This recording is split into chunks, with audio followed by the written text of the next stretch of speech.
Yeah, these usually labs are my favorite though, because they learn so quickly with this stuff, and it's really all about direction and applying the proper tools and communication for this stuff. Good. Yeah, she's doing beautifully with that already. And once we get this really good, we'll go inside so we can see if we need to proof this more. We got tons of dogs and stuff here we'll pull out too, so we'll work on all this. Yep.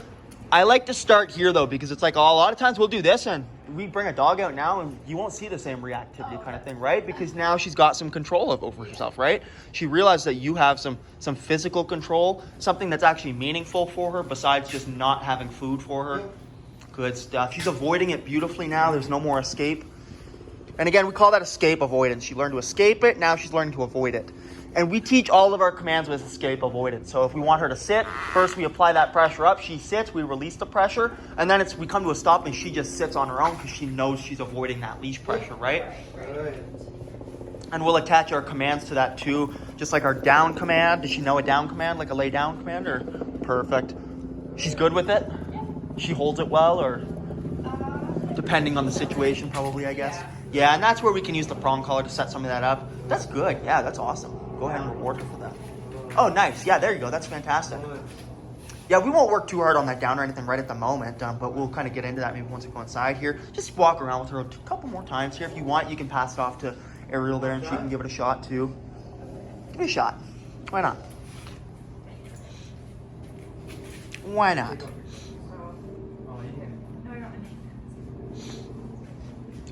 Does she have dandruff going on? Is that what that is? Yeah. Yeah. Dry skin, hey? Yeah. Nice. Take some slack out of that leash. Don't feel like you need to give her that much leash. There you go. Beautiful. Relax your arm. Keep it nice and relaxed. Beautiful. Just like that. Yeah, there you go. And you want to try and apply that pressure as quickly as you can and release it as quickly as you can, if it's even needed, which it's not at the moment. And same thing when her nose goes to the ground. Don't be afraid to apply that pressure straight up.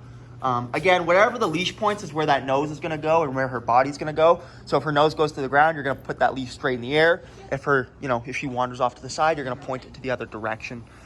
Relax your arm there. Just keep it nice and relaxed. This is the biggest struggle, is getting the owners to realize that they don't have to yank their dog around anymore. Because especially when dogs are used to pulling, owners are used to pulling back, and they often try to do that more than they need to. She's doing good. Relax your arm again. Just keep it nice and down by the side there. Make sure there's no unnecessary pressure on that leash.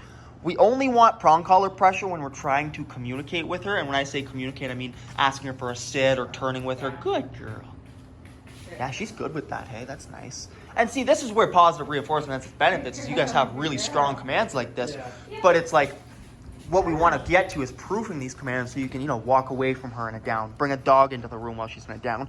And show her that there is a consequence for breaking it beyond just not getting your reward, right? Yeah, that's been the thing. Is and that's where... She's excited enough where the treats don't matter. Exactly. Yeah, no, that's every dog, right? It's like once they get into that point, they just don't have motivation for food, right? Okay, yeah, there you go. So you can see right there how that kind of causes her to get overexcited. So just say, hey, set some pressure. And that's really the biggest reward is for her, is avoiding this uncomfortable feeling. And that's a much more powerful reward than any food. And again, that's negative reinforcement. We're taking away something uncomfortable to reinforce a behavior, which in this situation is walking nicely next to her. Walks behind. Just keep her keep that leash kind of relaxed. Hold it in just one hand if you feel like it. I really like to teach dogs to walk behind, and this is the first step of that, is by turning into them, turning away from them.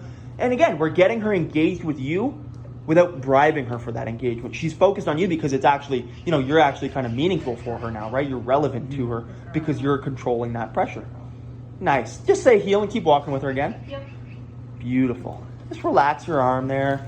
Hold it in one arm if you feel, or one hand if you feel like it. Yeah, there you go. And just take some slack out too. You don't need that much slack in it. Also, I would just throw the leash over the top of her head there. See how it's wrapped underneath of her? There you go. Beautiful. Keep walking ahead. And just relax your arm. Lower it. Take some slack out. Take some slack out there. Yeah, just like a foot of leash in your hand. There you go. Perfect. Perfect. Okay, let me see this. So, yeah, definitely make sure you're not holding the leash like this, okay? So, you got to hold it like this, right? Just like this, right? Nice and calmly. I always say, point the pinky down towards the dog, thumb out forward, right? And this is how you're going to hold it, okay? Yeah. You can two-hand it, too, like this, but if I'm two-handing it, it's still this hand doing everything. Yeah. You're just going to get a lot more comfortable doing it like that, and because they can feel some of that lack of clarity, right? So, take some slack out again. Don't be afraid to even just hold it way down here. There you go. Perfect. Now say heel. Yep. Just one hand. Just one. There you go. So Perfect. used to two. You could use two. I just wouldn't do it like that. It just looks awkward. Yeah. You're like carrying plates. It's so interesting though, hey, how like owners will just be so conditioned to all that pulling that they almost don't know how to relax themselves on the leash too. And that's all part of it, right? The moment you become more relaxed, the dog becomes more relaxed too, okay? Now this is good. What I'm probably gonna do here, honestly, is bring a dog out here and work a little bit out here with another dog. And good girl. Nice. And see how she does, okay?